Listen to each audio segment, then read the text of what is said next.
we are joined on the screen by none other than the candidate for mayor in the city of Buffalo, New York, the Democratic nominee, the victor of the Democratic primary, none other than India Walton. Sister Walton, thank you so much for joining us. How are you this morning? Thank you so much for having me. I'm very excited. I'm a fan. So thanks for having me. Oh, yes. Look, because I need people to understand that this account, this YouTube account, this TV show, this particular Like It or Not show is a Stan account for India Walton. So I just need people to know. Yes, because I'm going to be honest with you, Sister Walton, like since the second I heard about your race and I listened to your voice and to what you stand for and what you fight for, I've been a fan. But then when I heard what was happening to you in your race, I sunk my teeth into this thing because it is an absurdity. So before we unpack all of that, could you tell the people about yourself and your race and what you're fighting for the people of Buffalo? Sure. I'm India Walton. I was born and raised in Buffalo. My professional background is actually as a registered nurse, but I've been an organizer, activist. I led a lot of the BLM protests last summer, and I'm a former nonprofit executive. I was just really disappointed with the response of our current mayor after the uprisings last summer after the murder of George Floyd. And I decided that I was going to run for mayor and turn that protest power into political power. And we successfully unseated a 16-year, 4-term incumbent who was heavily entrenched despite not having establishment support. So I'm proud of the work that we've done. And rather than him concede and kind of show me the ropes, he's doubled down. He's waged a write-in campaign that's being powered by the GOP and far right, like they're known white supremacists who are his supporters. This is a black man, by the way. The attacks and smears and threats of violence are coming my way, but we're holding strong. And I think that we're going to finish with a win on November 2nd in the general election. I want to let the people see the current mayor, who is the outgoing mayor, Byron Brown, who you've told is a black man who has, we're going to go with G1. This first clip is of him announcing this write-in campaign and denouncing you, a black woman, as nothing more than a socialist. Let's take a look at this black man.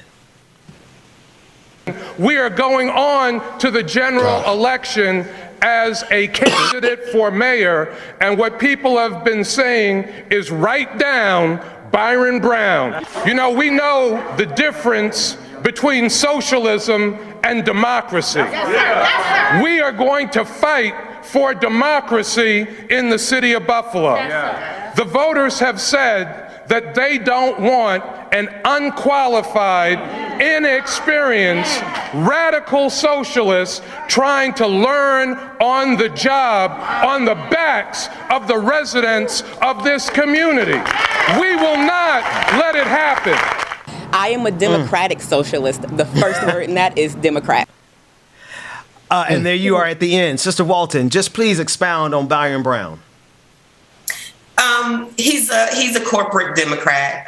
This is a man who's been in some sort of political office for the last 3 decades. He's a career politician who really caters to the developer class and the wealthy parts of Buffalo, which is not the majority of us.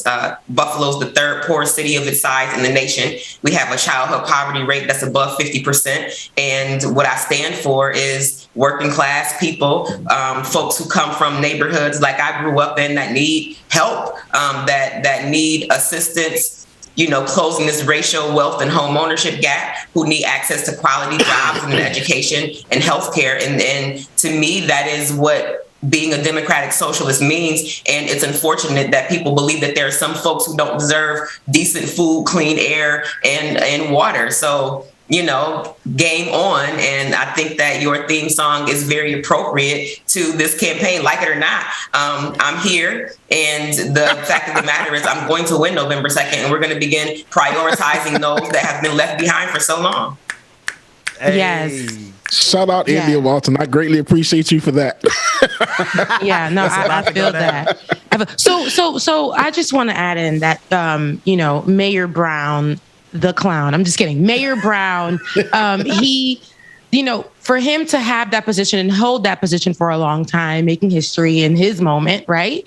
You would think he would pass the baton, right? This is that crabs in the barrel type thing. And is he upset that you're a woman? He said that he doesn't want someone who's unqualified. And last week I spoke about, who makes those rules of being qualified or unqualified. He is just upset because in that moment, while he was having that, while he had that position, you actually experienced, you were somebody who can talk about life's real experiences. He's afraid of that because right now that's what the people want to hear. That's what the people want to see. You've lived life. You've walked in a lot of people's shoes. People can understand your language. People speak that language. People can move in that direction.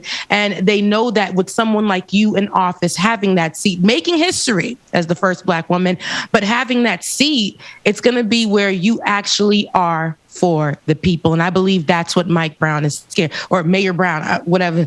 I don't know. Mayor Brown is afraid of, but he's had that position. And what really worries me is that he wouldn't look at you and say, change. This is change. This is history. We're doing something right in Buffalo. That would also be if he wants credit or if he wants that, that would be something for him. Remove yourself, sir. Remove yourself and allow you to get in there. My question to you is, when you say that, you were a registered nurse and things like that, what brought you, what pushed you to take on now becoming someone who is political and wanting this seat? Mm-hmm. So I became a nurse largely because I have 19-year-old twins. They were born extremely premature, and I was dissatisfied sometimes with the way we were treated in the hospital. And when I went to one of the other nurses and I told her, she said, if you don't like it, you should go be a nurse. So that's what I did. And, at every stage of my life where I saw something wasn't right, I wanted to do something about it. So in my interactions with patients, eventually students as a school nurse, I'm like, being a nurse is great, but these one-to-one interactions is not going to get the job done. So I wanted to work on policy and have a broader impact on my community. And that led me into organizing in the nonprofit world. What a lot of people don't know is that I'm a policy dork, right? So when we talk about an experience, my experience has been that I have been a part of coalitions, advocacy groups, and as a nonprofit executive myself, taking smart policy to City Hall and having the door shut in my face. That's a part of the reason why I decided to run, was because I know that if we just have the cooperation of our city government, we can get so much more done. I've sat in rooms with the mayor. In fact, in 2015, we were at a political function together, and I said, why aren't there any women in elected office in Buffalo? And he said, if you don't like it, you should run. So, here we are. And the reason why I'm able to articulate policy so well is because these are things that I actually believe, that I know for myself, that I've researched, that I've read about, I've written policy. And I'm not just parroting someone else's prepared talking points, right? This is 39 years of lived experience. I'm a highly intelligent person. I'm sharp, I'm smart, I'm ready to go. And I know what I don't know. And I don't expect that I'm going to have all the answers. But what I will do is go and find the people who are the experts who have the answers to help me get the job done. Hello. And they got the nerve to say that she's not qualified. Okay. But she's not qualified in the sense where they just look at her and think that she's, just another person, who's just getting all this stuff from the internet, fighting for Black lives in the streets. That's not qualified to these people that have been holding these seats. These people that have been holding these seats and, never letting nobody in, not really any change happening. But not India. A few of the policies that I love that you're running off of are public safety, housing, immigration, pandemic recovery, the arts, climate, economic growth, education, public housing, food access, infrastructure. You said something online and you were like, these are the policies that they're scared of, they're afraid of, and they're afraid of this because it will it may actually do something. It may actually push forth some change. And they're afraid because it's coming from somebody who has experienced a lot of these things. And they're like, no, we can't have somebody relatable in this seat. We need to have somebody who's able to ride both waves, both the right and the left, right? That bipartisan idea. But we have to have somebody in the seat, and it takes a Black woman. We have to have somebody in the seat that is going to literally say, hey, no to the right, no to the left, but here is what the people want. It's not specific to anything but change, and this is where we have to go. Well, you know me, I'm going to be pushing for the left, but that's just me. Sister Walton, I want to play this clip from y'all debate where you really made it clear. This is the part that I want everyone to just let this resonate in your soul. You won the Democratic primary, which means Byron Brown lost. And so by right, he should not have even been on the stage with you at the debate. He said, right him in. That he is a sore loser who wants to be written in. Exactly, Sister Zora. Run this clip from the debate so the people can see how Sister Walton read this man for filth real quick. When I knock on doors, you know what people tell me? They don't know any of these people who are up on this stage with me. They don't know anything that they have done. I mean, you've been mayor for 16 years. I would expect that everyone would know who you are. But the fact of the matter is that I won the Democratic primary. I'm not even sure why I'm standing up here with the three of you. Thank you, Ms. Walton. People are calling me. I haven't even won yet, but people see me on TV and they said, she must be someone who can help me. Someone called my campaign phone at 10:30 at night a couple of nights ago. There's a dilapidated house across the street from her. It's infested with rodents. She's called the city. She's called 311. She's called the Department of Health, and no one will help her. She doesn't even know where to start. My God, today's sister. Yes, Sister indeed. Please, Today, tomorrow, and forevermore. Look, read him like a book, sweetie. Encyclopedia. She said, you shouldn't even, I don't even know why you're standing up here with me. Why are you here? And she looked at him. You don't even go to this school. Why are you here? You don't even go here. Right. Give me 6 feet, sir. Like, what is happening? Social distance from this campaign, man. Sister Walton, please just continue the evisceration of this man.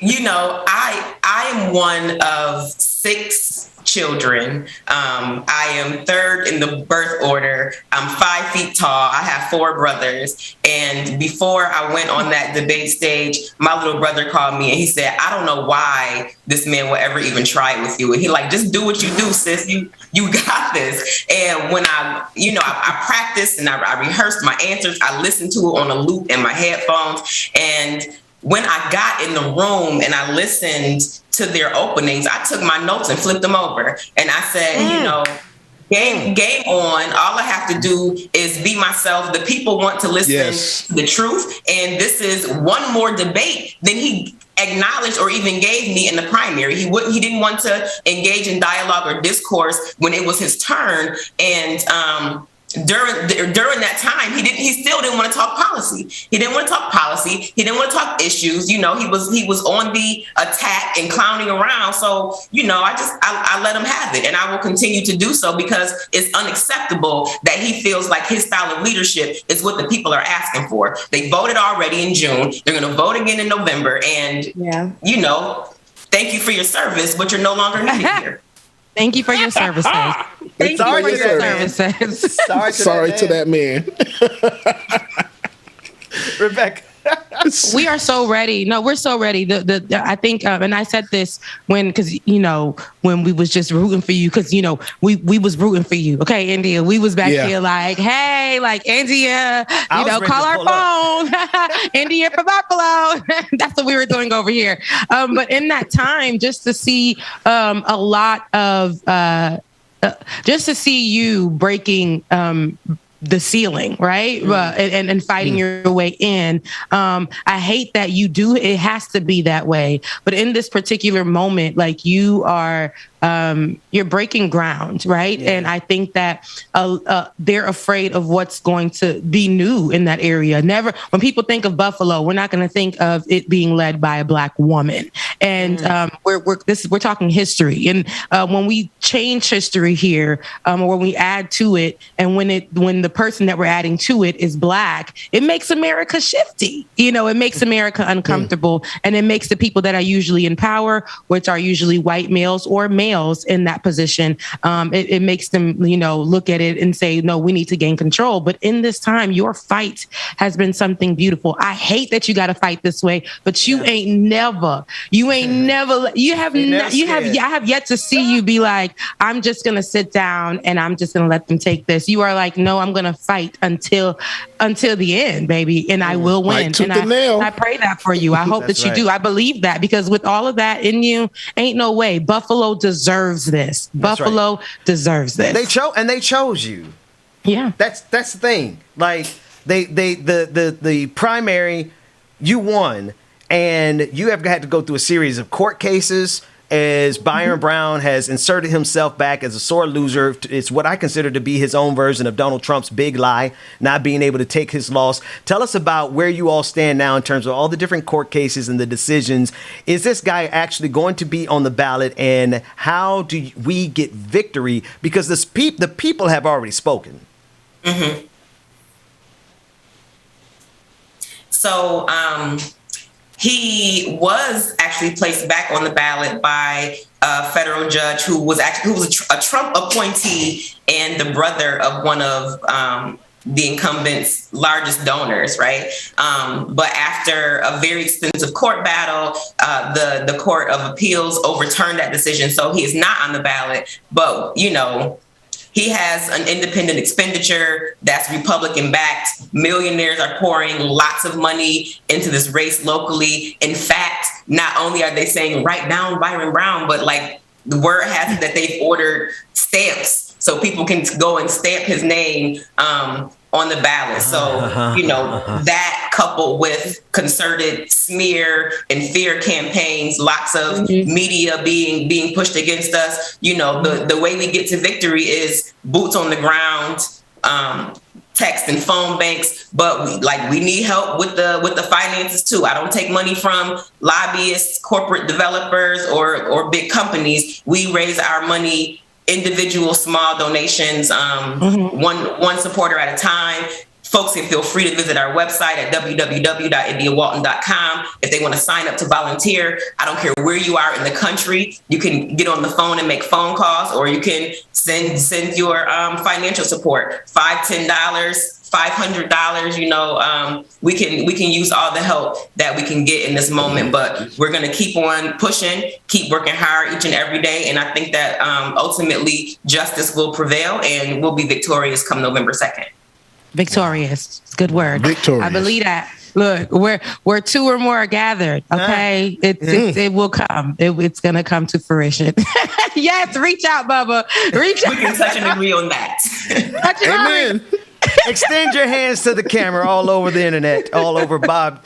Anyway, I don't know who I was about to say his internet it was. Indy, I want to play one last clip for you. It's Friday. We don't even care, especially when we have the right to clown somebody like Byron Brown. But let's pivot from him for a second, because one of the things that he's doing, and you mentioned, is the fear mongering and the scaremongering, the red baiting, particularly as it pertains to socialism.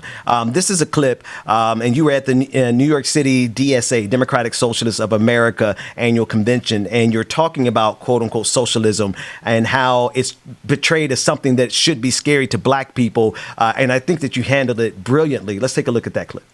Socialism is scary to black people. It is, especially those older. They want what we want, but the word has been taken away from us. I've had people in my own community tell me that me being a member of the DSA was pushing the white boys' agenda. We have to work actively to undo that and bring people in, because this affects us. This affects us. This is our agenda.